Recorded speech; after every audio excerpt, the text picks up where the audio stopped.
But just as she was drawing near her destination, a huge stretch of thorns and brambles suddenly came into view.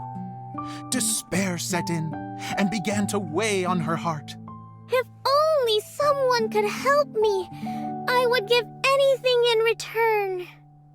The girl's heartfelt wish in her moment of desperation did not go unheard. Wait! There's no mechanism for the final thicket! Ugh, I must have forgotten to check those boards.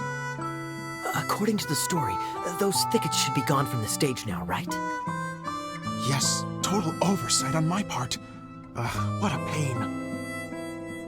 I can help! Traveler, catch!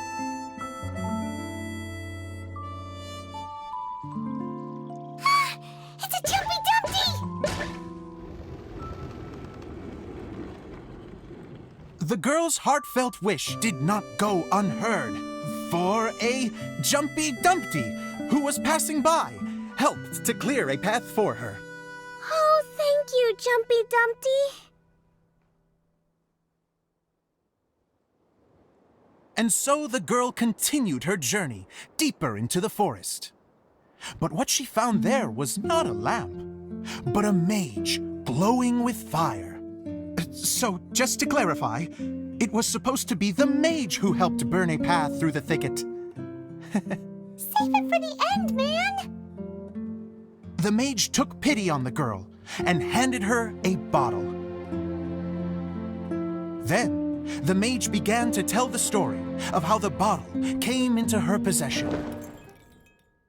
The fiery mage had an adventurous spirit and enjoyed taking long journeys. On one such journey, while taking rest in an oasis, she found a beautiful bottle by a crescent-shaped lake. Klee, quick! Get in the light! She was an extraordinary mage, with the power to grant people their wishes. She turned the bottle into a thing of equally extraordinary power.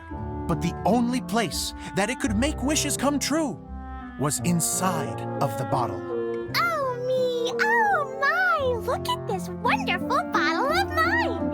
It could make a fine toy.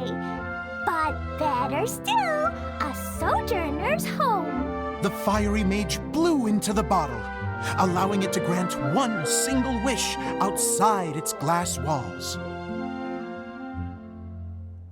Oh, am I supposed to blow into it? Wow, it lit up! A flame was kindled within the bottle, and it began to glow a fiery red, just like the mage herself.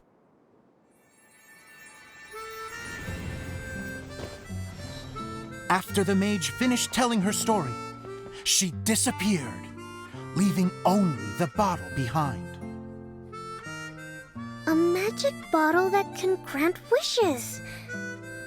Then I wish to leave this place and go somewhere where no one will ever find me again. And then? The bottle seemed to softly inquire.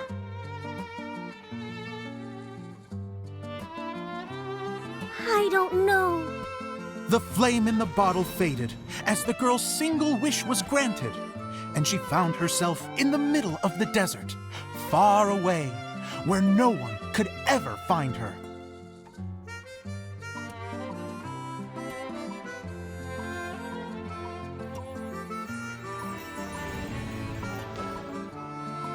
When the dagger bandit listened to her story, he sighed in disappointment that the flame with the power to grant wishes outside of the bottle had already died.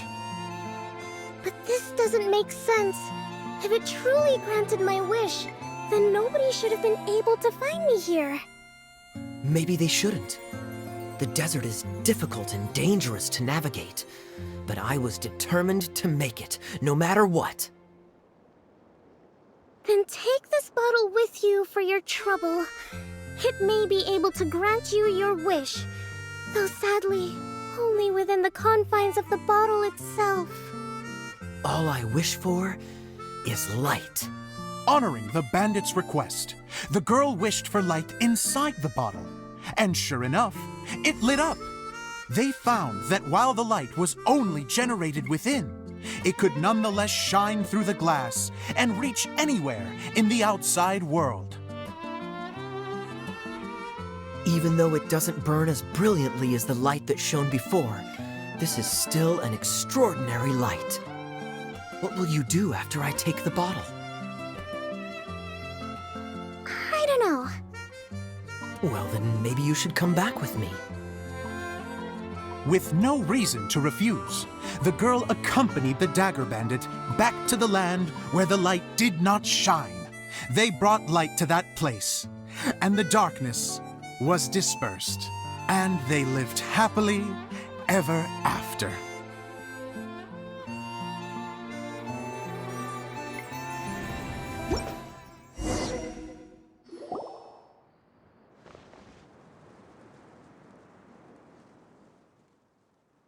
And we're done!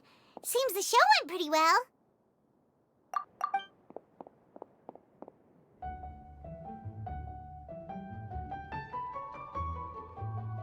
Mr. Honorary Knight!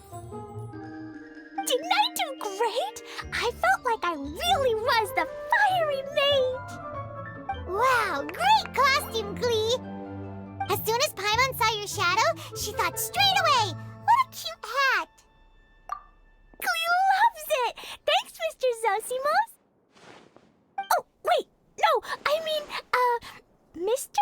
Director. Mr. Director? Ha! No one's ever called me that before. Thank you, my dear little mage. Thank you so much. Oh, I'm so happy. Miss Adia said that she tailored it a little bit so it would fit me, but you were the one who designed and made it. You're amazing. Yeah, that's amazing. And it sounds like Adia did a great job too. It was nothing really. Just one of those, oh no, whatever shall I wear to the ball moments. Sewing comes in handy at times like that. Sewing is an art in its own right. You're more talented than you give yourself credit for, Adia. Really? Oh, I'm just gonna go for a second. Please, chat amongst yourselves. She gets embarrassed so easily. She really can't handle being in the spotlight. Idia's a sensitive person and doesn't have a whole lot of self-confidence. I hope all the excitement hasn't brought her to tears. Oh, I'm a little worried. Don't worry. I'll go make sure she's okay. I'll see you all later.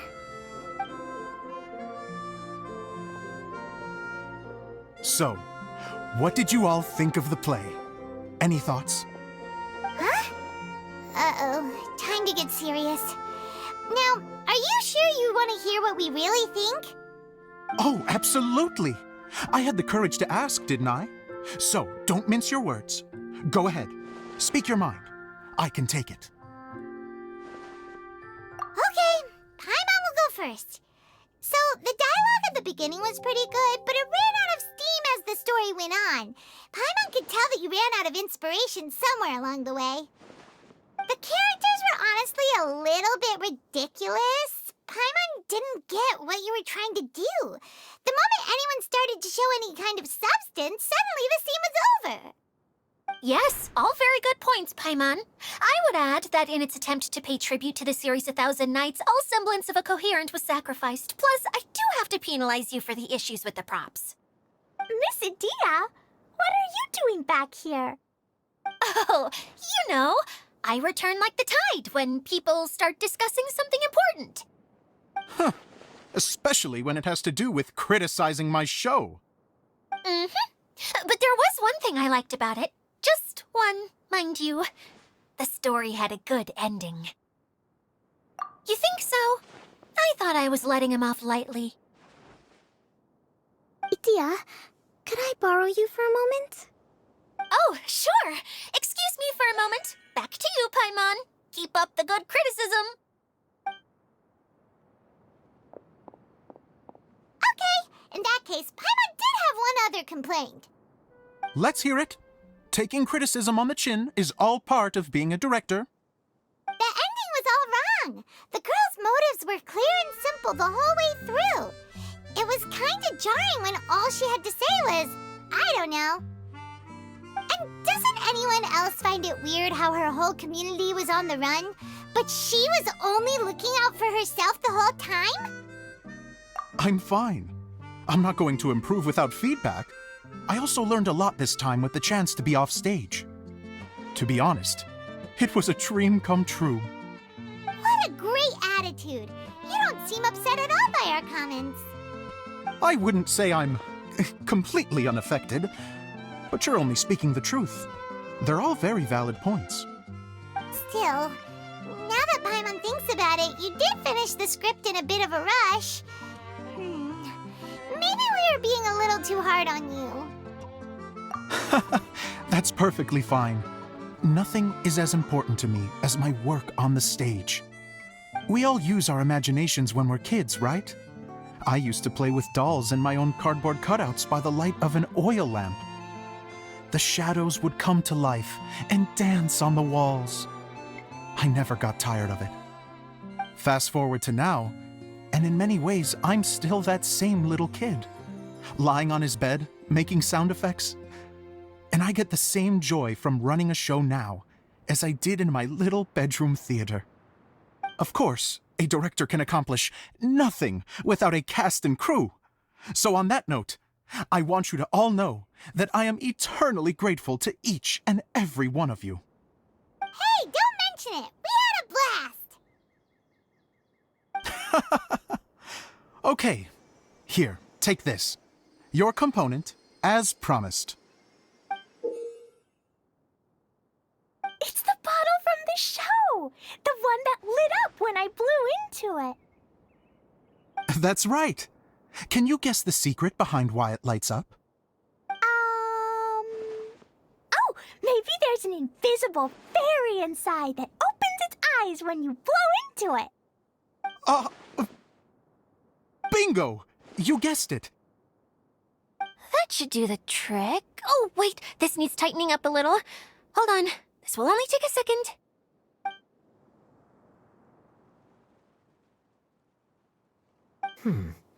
This outfit's more fashionable than I imagined. Excuse me, everyone. Do you have a moment? Especially you, Zosimos. Itia wants to do a little something for you. She says it'll be a dream come true. A dream come true?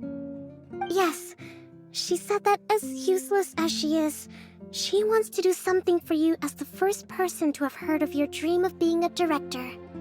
Her words, not mine. I have to disagree, though. I have never thought of Itia as a useless person.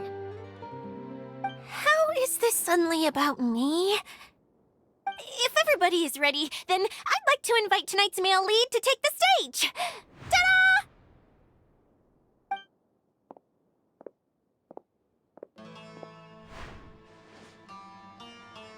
Wow!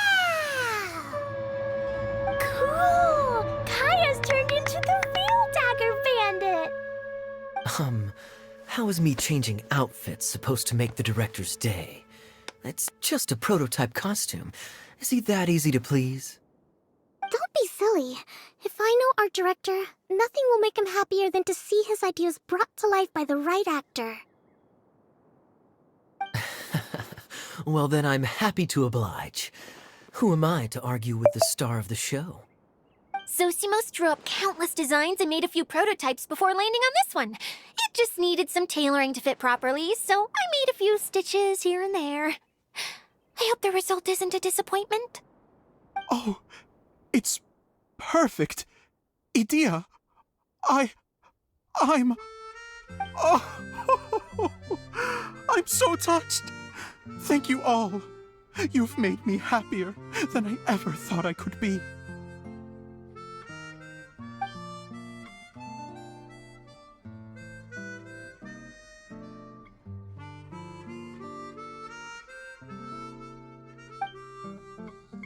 How are you doing? Recovered? Oh, I'm good. Thank you again, Idia. Oh, please, don't mention it.